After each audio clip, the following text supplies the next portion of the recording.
Continuação do Santo Evangelho segundo São João.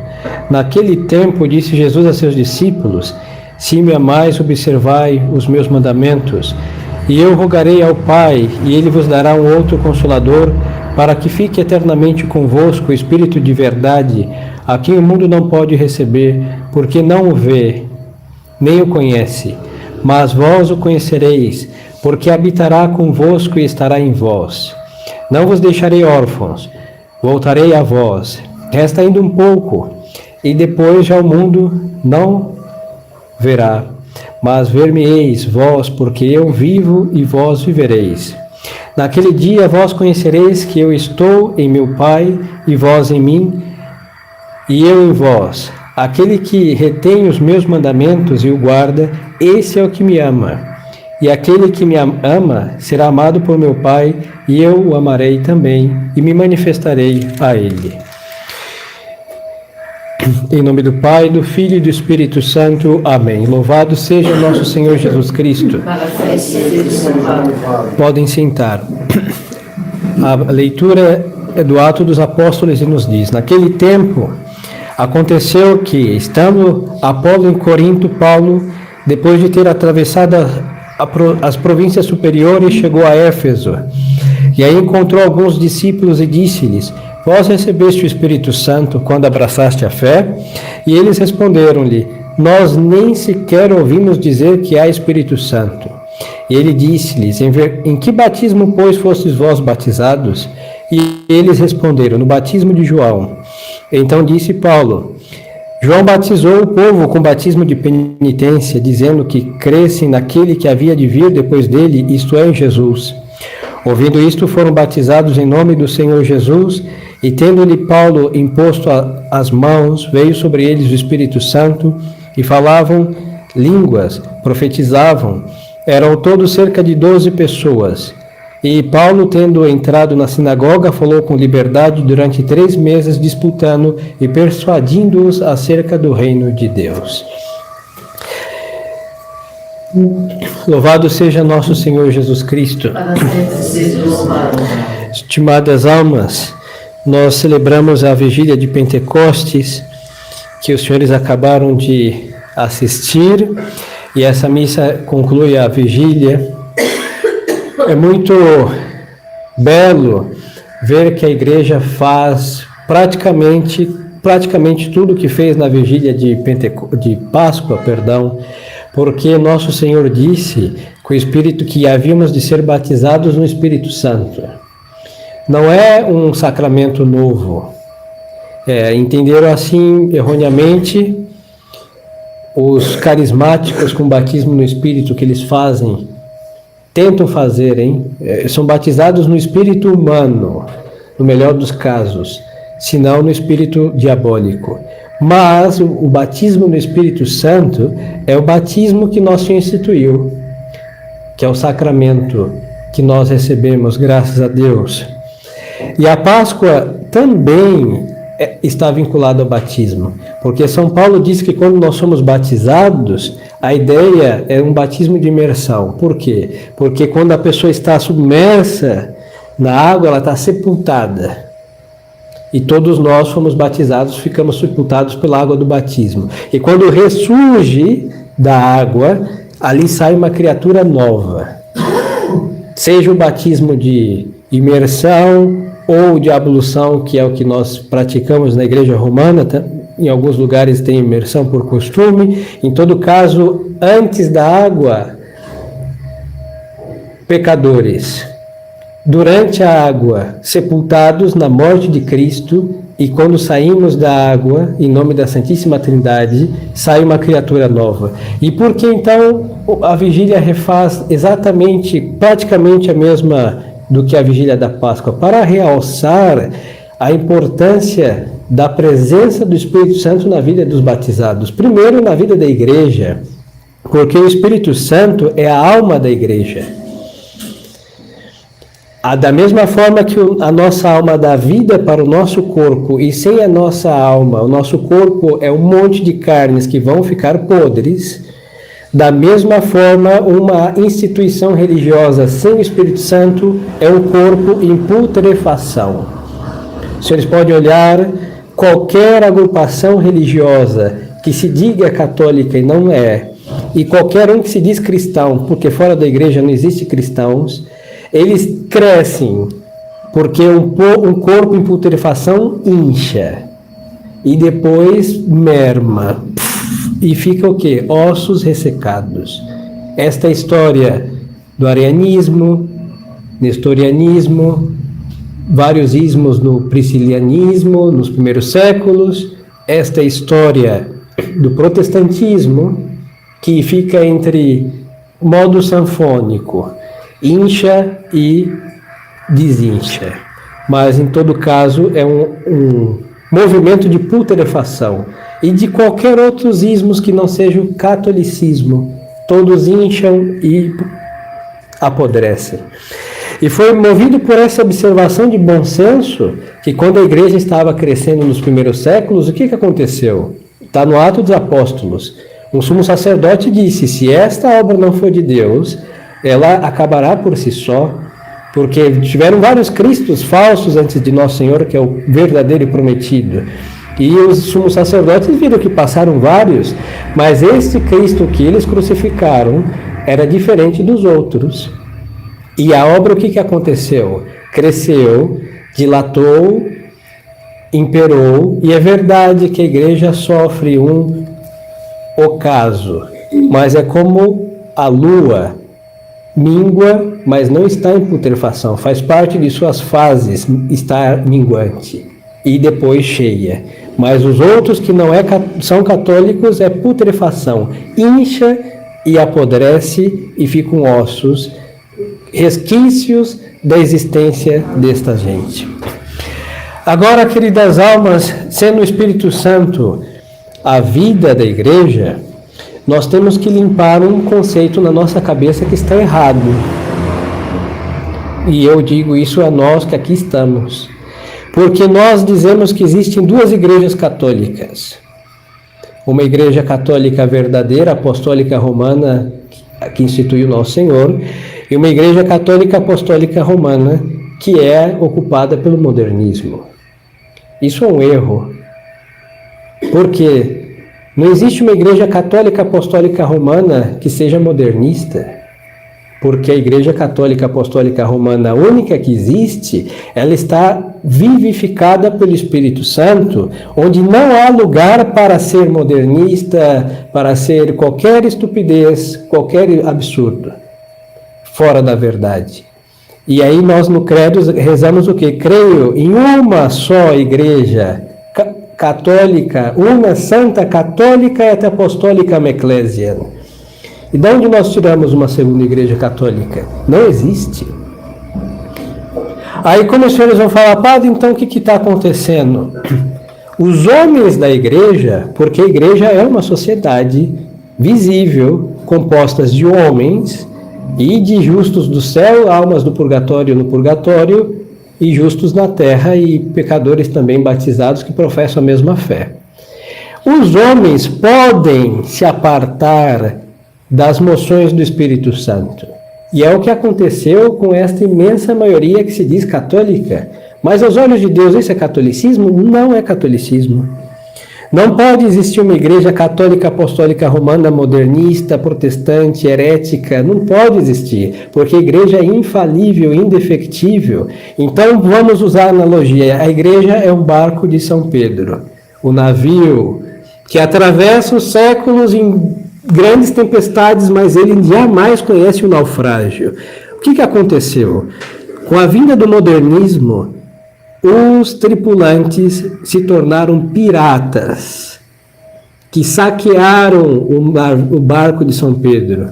Aí os senhores vão entender por que nós perdemos as joias do catolicismo, a missa, porque jogaram para o mar. E quem ficou com a missa jogada no alto mar?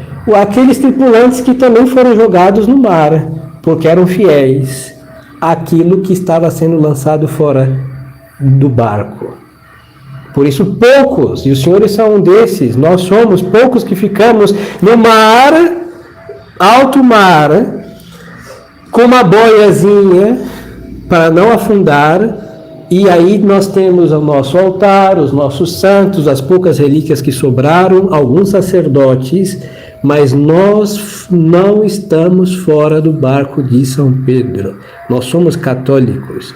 Mas vão dizer, mas os senhores não obedecem às autoridades. A minha pergunta é a seguinte: aonde estão as autoridades movidas pelo Espírito Santo? Porque se elas estiverem, nós não só obedeceremos, mas beijaremos seus pés. Mas o que aconteceu?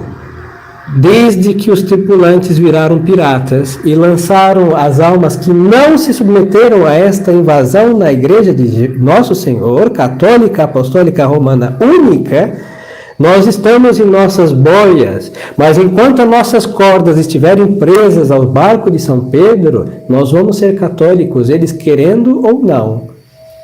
E o que nos faz ser católicos é o amor que nós esperamos ter para com a igreja católica apostólica romana, porque não é fácil, os senhores sabem, não é fácil ficar domingo sem missas, tendo uma paróquia a 2 ou 3 quarteirões de casa. Não é fácil viajar por norte e sul do Brasil para rezar, às vezes, missa para pessoas que vão ter missa única no ano.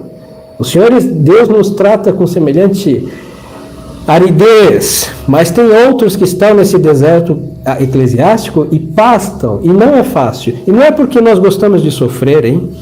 Porque se fosse para ser fácil, nós seríamos modernistas.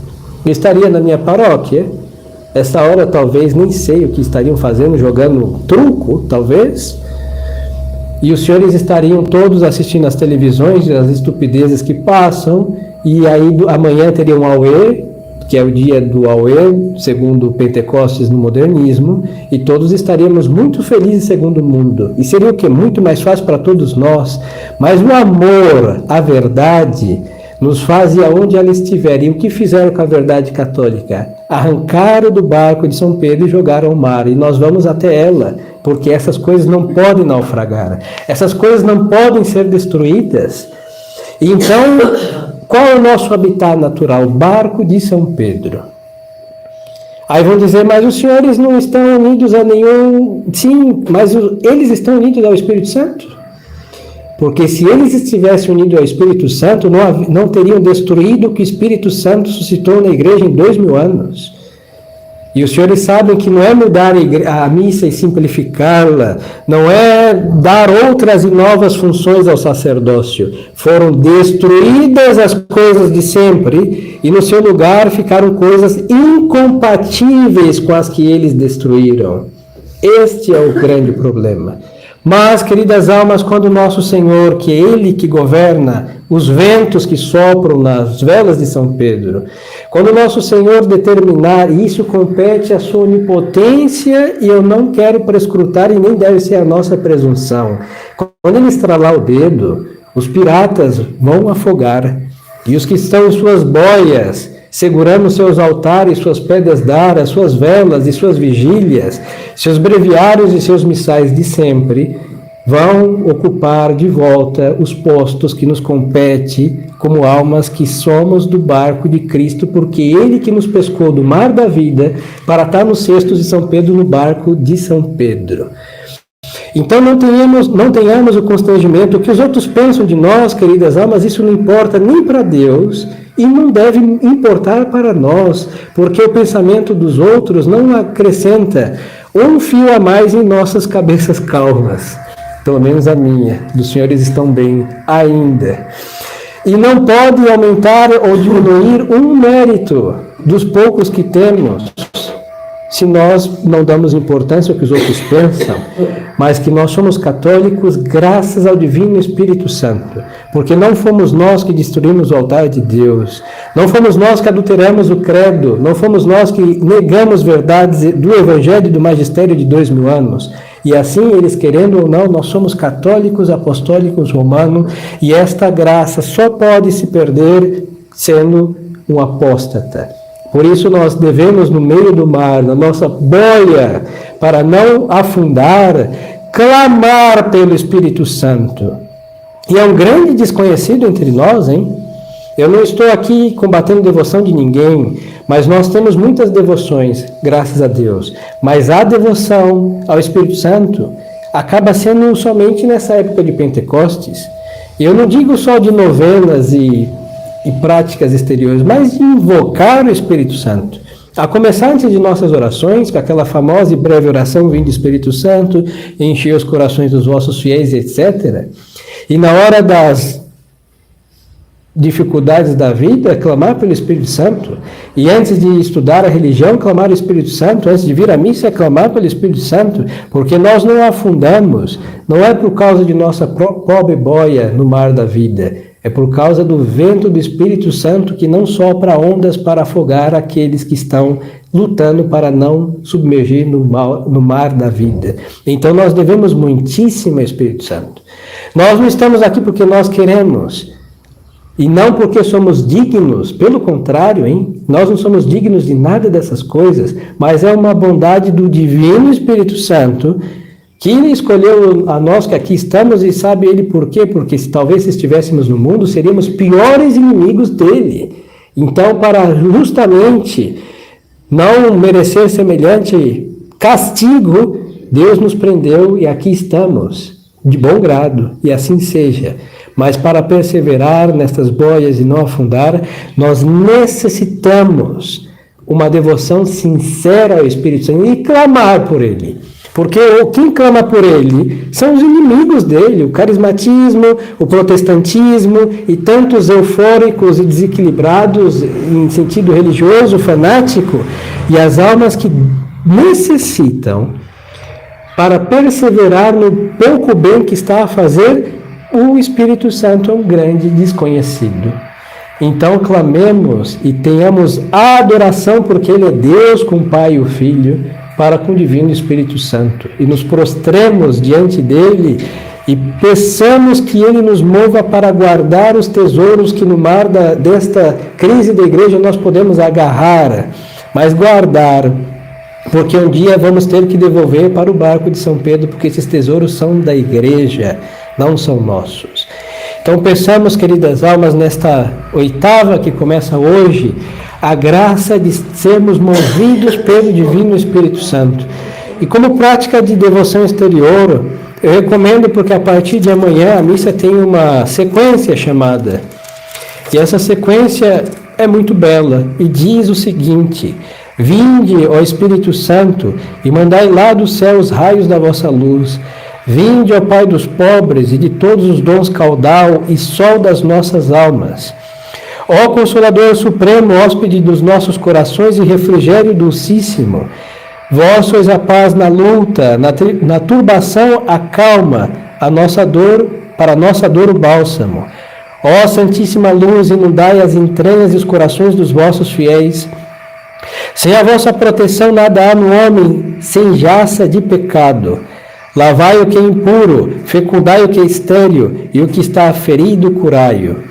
Dobrai o nosso orgulho, abalai a nossa indiferença, e os nossos passos guiai-os, e dai aos fiéis que confiam em vós os 7 dons sagrados.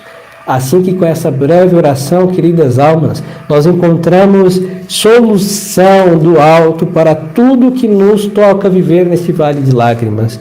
Então, rezemos, está em todos os missais, quem não tiver aviso o padre, enviamos uma foto pelo menos, mas que rezem esta oração durante pelo menos estes 8 dias e clamemos pelo Espírito Santo. Dias piores estão por vir, O demônio sabe que lhe resta pouco tempo, ele disse, esta informação foi dada pela Santíssima Virgem em Fátima, a irmã Lúcia, mas aqueles que estão unidos com os anjos do céu, dizia Pio XII na sua última locução, unir-nos aos anjos do céu, e estão blindados pelo Espírito Santo, não tem nada a temer. Então, mais do que dar ênfase às trevas densas, nós devemos vislumbrar pelos olhos da fé a luz indefectível do clarão do alto, que é o Divino Espírito Santo. E quando ele aparece, todas as trevas são dissipadas, que não há lugar para uma sombra pelo resplendor de sua luz. Então peçamos que ele venha e repouse, permaneça e reine em nossas almas. Em nome do Pai, e do Filho, e do Espírito Santo. Amém.